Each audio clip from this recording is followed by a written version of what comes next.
Good morning, everyone, and welcome to VEDA Day 20.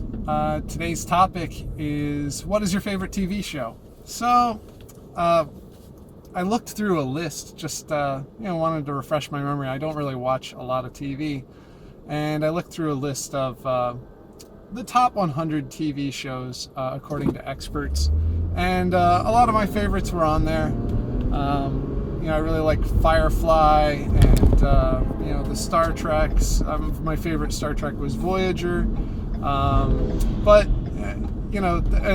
Seinfeld. That show always made me laugh. The Simpsons. A lot of those have had a huge impact on pop culture. I didn't see things like Futurama listed. One of the most groundbreaking shows. Well, there are two of them that really struck me back in the 90s. One was called the Jim Henson Hour, and the other one was called TV Nation by Michael Moore, who I think he's generally kind of silly, but he actually did make a pretty good TV show. I just saw an Ichabod tag on that train going by. That's nice. So I wonder who he is, or she.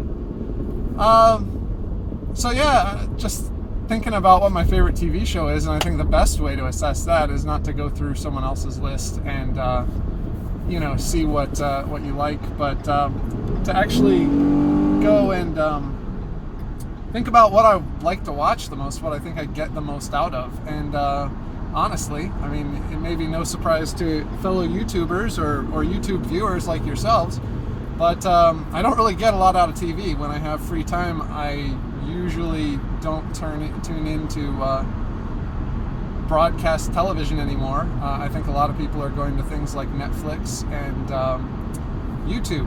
I have a nice YouTube app on my Xbox, so we've got YouTube in the living room, and so we usually sit down and tune in and watch YouTube videos. So there are a couple of those that I find myself watching, usually extremely hobby-related stuff. As a kid, there was a TV show called Tracks Ahead that was available through PBS, and I always was writing them letters and everything saying, don't put on painting and cooking shows, put on Tracks Ahead. I don't care if it's at like 4 a.m., I'll set the VCR or something. And to my knowledge, they only, they did it once or twice during pledge breaks, probably as just a tester to see if there was a lot of interest in the market. Apparently not, because they only, I think they aired it a couple of times, but those were times where I was too busy to watch it.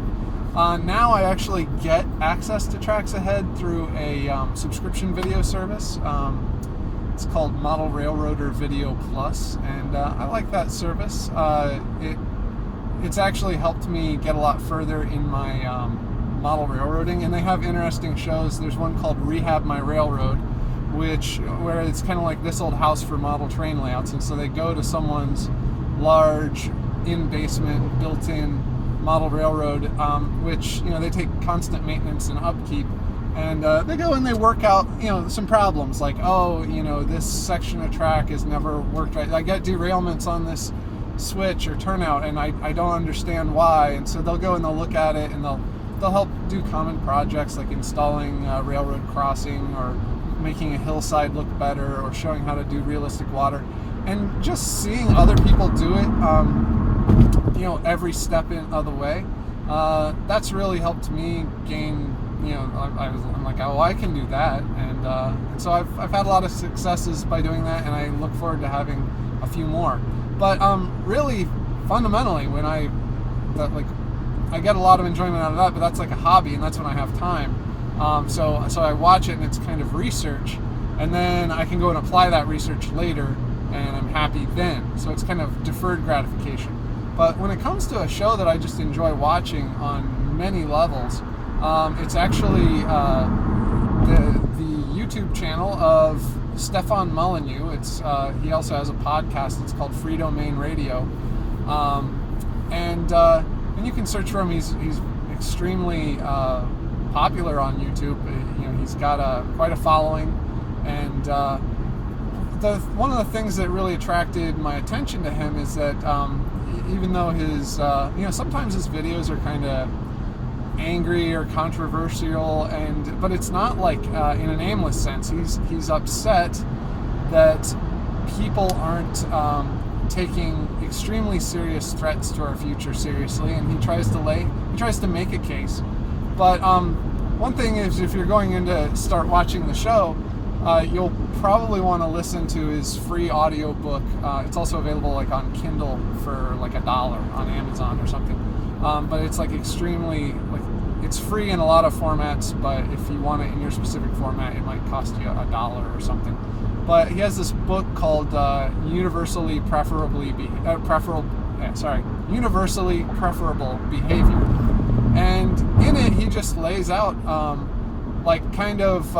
the rules that he goes by when it comes to presenting material on his show. It's kind of like a contract with his viewers, and it's also it goes both ways. I mean, it's, that's one of the big points of his universally preferable behavior, is that it's preferable for agreements to go both ways. Now, I don't know if you think about some of the agreements that you have in your life.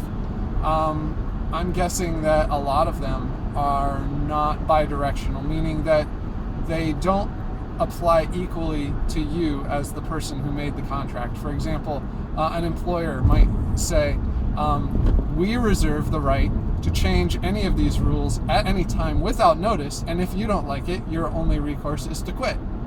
Well, if that were reciprocal, meaning that if it applied to them as much as it applied for you, a colloquialism for this is, what's good for the goose is good for the gander. So if what is good for them was legitimate, then it would also be good for you. So then you could also agree that you can change the rules anytime without notice, and if they don't like it, they can fire you. They can leave they can, separate.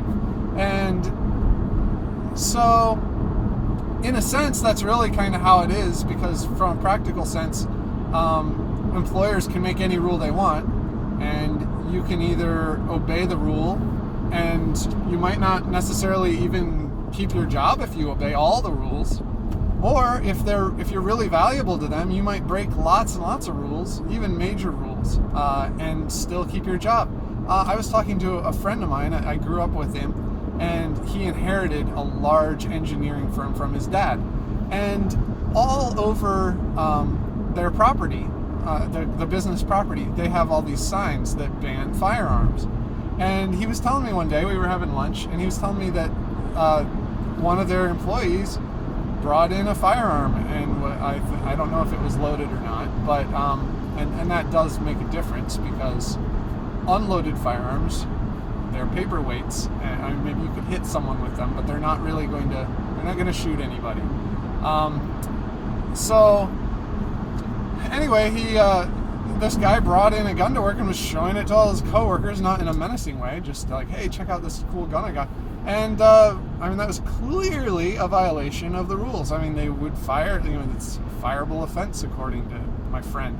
But did they fire the guy? No. So what that tells me about the guy is that he was extremely valuable to the company, and so they kept him.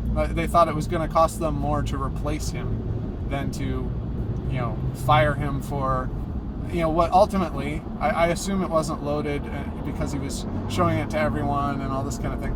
So, and it seemed to be like in a, hey, check out the new thing I bought kind of context. So anyway, there are smaller versions that, like, dress code things. I've worked at places where they threatened to send adults home if they didn't dress appropriately. It's like, I saw people dress inappropriately all the time, according to the rules, and I never once saw anyone get sent home for it. And that's the thing I think businesses need to keep in mind, is sometimes the people who make the rules are, I don't know, they have they want to be a school teacher or something. Oh, whoops. I was trying to let that truck in, but then he was dawdling. So anyway, they have these rules that, I don't know why they have them. Maybe it's, because everyone else has them. maybe there's a legitimate court precedent that they need to have this rule on the books, even though they're not going to enforce it. But I can't see how that would be even enforceable. I mean, all you can, that doesn't seem defensible under the law. So yeah, I think if you're going to have rules, they should be things that you're going to enforce, and that goes for businesses or individuals or governments as well. It's one of the things I don't like about traffic laws and speeding is that there's the law, which in the state of Ohio says that you are not allowed to, for any reason, you're not allowed to exceed the speed limit by you're not allowed to exceed the speed limit, period. So not even 1 mile per hour. And people do that all the time, and almost nobody who speeds gets caught. Now, that's like, as a percentage of time spent speeding. So anyway, I just think it's really important when you to watch shows and stuff that are really going to give you, lay down a foundation of kind of what to expect from them. And the thing I like about his show is so he's committed to science and evidence and rational thought, and that he puts things out there, and if they're not things that he has proof for, then he tells you. He's like, now look, I'm just putting this out there. I'd like you guys all to think about it and provide feedback. And he provides lots of channels for feedback, including 2 weekly call-in shows, so you can call and share. And also, there's a preference for first-time callers. So if you listen to his show and you are aware of evidence or rational proof that one of his ideas or statements on his show is false, you can call in and get on his show and tell him that he's wrong. But the thing is, what I see is a lot of people, he's had a lot of people on who call in and try to do that, but they're usually often very ill-prepared. They just call in and they say, I don't like what you said. And it's like, well, do you have evidence to the contrary? Well, no. Okay, what specific, they'll say, oh, you're always doing this. And he's like, well, okay, like, can you provide a specific example of a time when I did this? And it's kind of funny because, even in my household, occasionally my wife will, have some constructive criticism for me or something, and I'll say, well, she'll say she doesn't want me doing something, and I'll say, oh, well, when can you give me an example of a time I did that? She's like, oh, no. She's like, do you really want me to keep a list? Do you want me to keep a tally of everything that you do that upsets me? And it's, well, I mean, honestly, if we're going to address it in an objective fashion, if we're not going to just, if we're going to record these things and go back and look at them objectively, then yeah, I'd like you to keep a list, and I'd like you to give me specific examples of times when, things went sideways from your perspective and you didn't really like the outcome, so that we can talk about them and we can work through them. So anyway, yeah, I really like this guy's show, and today, like the episode I was listening to, I oftentimes watch YouTube or mostly listen to podcasts and stuff. Like I watch NASA TV. Today it was a toss-up. I was going to either listen to, watch Stefan Molyneux's, or listen to Free Domain Radio, or I was going to watch a NASA spacewalk, and I figured that the NASA spacewalk would just be a bunch of people very slowly crawling around in space, doing a really awesome thing. They're putting on a new pressurized mating adapter for the new Orion and other crewed vehicles. So, it really is, they're laying the groundwork for the future of space exploration. But it's also going to be rather boring. So now I'm waiting for someone who doesn't know how to drive. They've got New Jersey license plates, so maybe that has something to do with it. Just saying, New Jersey. But being in Ohio, I see a lot more Ohio plates from people who don't know what they're doing. But yeah, you couldn't see it because I didn't have a forward-facing camera. But there was a driver who pulled out, and they were making a left-hand turn, and there really wasn't much conflict there. But then they headed, as I was going into the left turn lane, they pulled out into the left turn lane and were like driving straight at me instead of like just going into their lane. And then they stopped like right in front of me, and then they waved me on like, oh, it's okay, you go, I'm doing crazy stuff. So when that happens, as happened there, I just say, no, you go do your crazy stuff, I'll just sit here until you're done. So anyway, what I listened to instead of the NASA spacewalk today was I was listening to a really interesting interview between Stefan Molyneux and Scott Adams, who's the creator of Dilbert. And, they were talking about a whole bunch of different topics. I only listened to a little bit of it while I was in the shower. And before, when I'm not doing VEDA, I actually listen to a lot of it while I'm driving into work. But they were actually, one of the things I thought was fascinating that they were talking about today was the difference between goals and systems. Okay, so a lot of times when people are unsuccessful, they say, well, he's unsuccessful because he doesn't have any goals, or he hasn't set his goals on the right things. And so, if you just knew what the right thing to set your goal on, and it's kind of interesting because at my new job here, they actually do have, they assign you with goals that you work toward, and if you achieve those goals, then you get a bonus. So it's going to be interesting to see how this works out. Most people seem to achieve their goals, which is inconsistent with the rest of reality, because I know people who have all kinds of goals that are very reasonable and they miss them all the time. So, and it seems like some of the goals that were set for this iteration. So in software development, we work in bite-sized chunks called an iteration, and then we start out, we design things and then develop them and then test them and deploy them, and then that's an iteration. Then we do that process over and over again. So yeah, it's kind of interesting because it seems like there are goals that are unsatisfied at the end of the iteration, and so what the process is in order to preserve the bonus, they need to explain why they were not done, and if the reason why is good enough reason. So it just seems to me it's like it's making excuses. I mean, that's one of the reasons people don't achieve their goals. Think of your number one goal and ask yourself why you haven't achieved it, and then I bet you'll have 1,000,001 excuses. I mean, I know I have excuses. There are things that I would like to have achieved by now. There are some projects I'd like to work on, and why haven't I done? Well, I got busy doing other things. Something else came up that I really had to deal with instead. I only have so many hours in a day. I mean, they're real, but they're excuses, and I could have been working on them instead of some of the other things. And I could have, there are some things that seem really important that I've actually spent a lot of time on, and it turns out it's been a huge waste of time, and now I wish I hadn't spent any time on it, because there's only so much life to live, right? So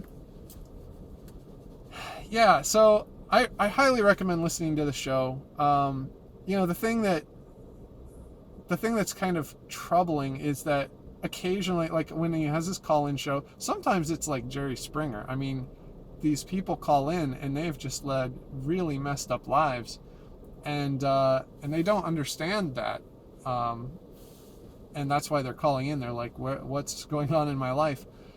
And and sometimes they swear. So I don't know if you think, I think swearing is, I think Penn and Teller did a really good job explaining.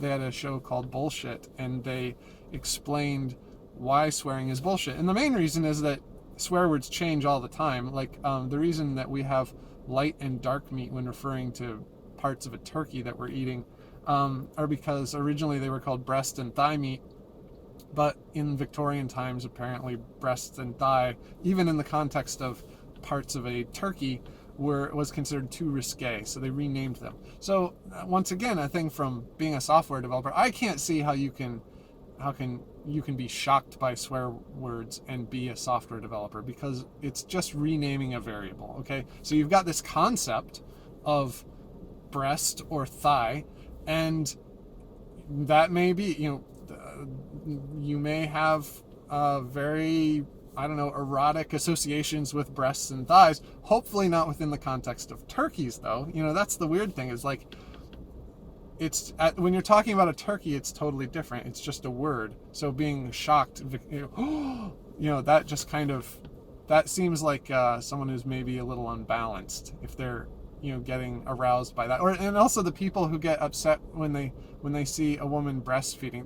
That's how mammals eat when they're babies. That's just the way the universe is. And babies should be able to eat whenever they're hungry, I think. And hopefully you think so too. Otherwise, you've probably starved a baby for no good reason, or advocated the starvation of a baby. We're not talking to the brink of death, but if there's food available and a baby's crying because he wants food, give the baby food. That's why they cry. But yeah, it's just variable renaming when it comes to, like, and I don't understand also why it's totally acceptable if someone says, if I say, if a person says fuck you, and then you change that and you say F you. Oh, he replaced 4 letters with 1 letter. It means exactly the same thing, yet people are less offended. Like, why is that? I don't understand. It's just, you say, I could say jelly bean you, and as long as it's understood that I mean the same thing, you should be equally offended in both cases. But you probably wouldn't be even if I told you ahead of time, hey, whenever I say, jelly bean, that's what it means, and you can go jelly bean yourself. You're just going to think it's silly. And that's just evidence of what a ridiculous, absurd, construct swear words are. So anyway, you're going to listen to his show. You're going to encounter stuff where Stefan Molyneux provides evidence to the extent where he oftentimes has scientists who have done extensive scientific research on, and he'll interview him for his show. And if you happen to be a scientist who opposes this, he oftentimes has them on his call-in show. He'd probably do an interview if you have a point. And that's another thing too, is when I've seen people bring evidence to him, he really does change his perspective based on evidence. So the people who hate his show are the ones that they don't like what he's saying, and they don't have evidence to disprove it, or if there is evidence, they don't have the capacity to make a rational argument against what he's saying. So I think it's great that he's interested in being challenged, and I think it's really great that he brings on a lot of people with different perspectives from ones that I might have had earlier, but they have a substantial basis in fact or research or evidence. And that in the absence of evidence to the contrary, I think we should, it's like if you're driving, and you're driving and you think you're going the right direction, but someone has a map, and they're like, no, you're going in the wrong direction. And look, it's the afternoon, and the sun is. You're telling me we're going east, but like the sun is setting in front of us. We're obviously going west. You have to act on that new information. You have to incorporate it into your world. You can't live in a delusion that you're driving east into the setting sun. And so the show is, I think the show is for anyone who shares that perspective. But if you're not someone with that perspective, maybe listening to the show would give you some, perspectives on why, maybe you should change the way you think about things so that it's consistent with reality. Because, it doesn't matter if you... See, it's fine to not like the way reality is, because there are a lot of things I don't like about reality.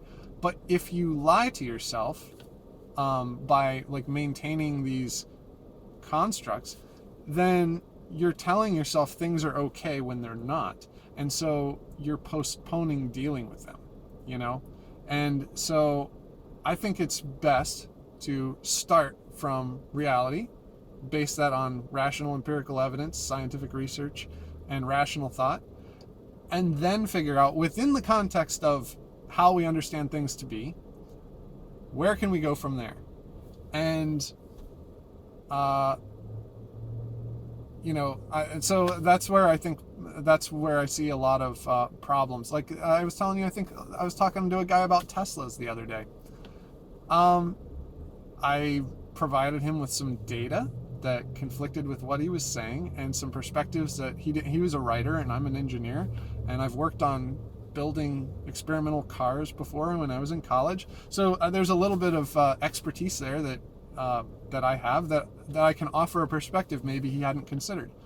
And so his response to that on Twitter was to come back with it's a straw man. So essentially he accused me of taking a position that I didn't take, and then but it was a ridiculous position, and that's why I didn't take it. And then he explained why that position was so ridiculous.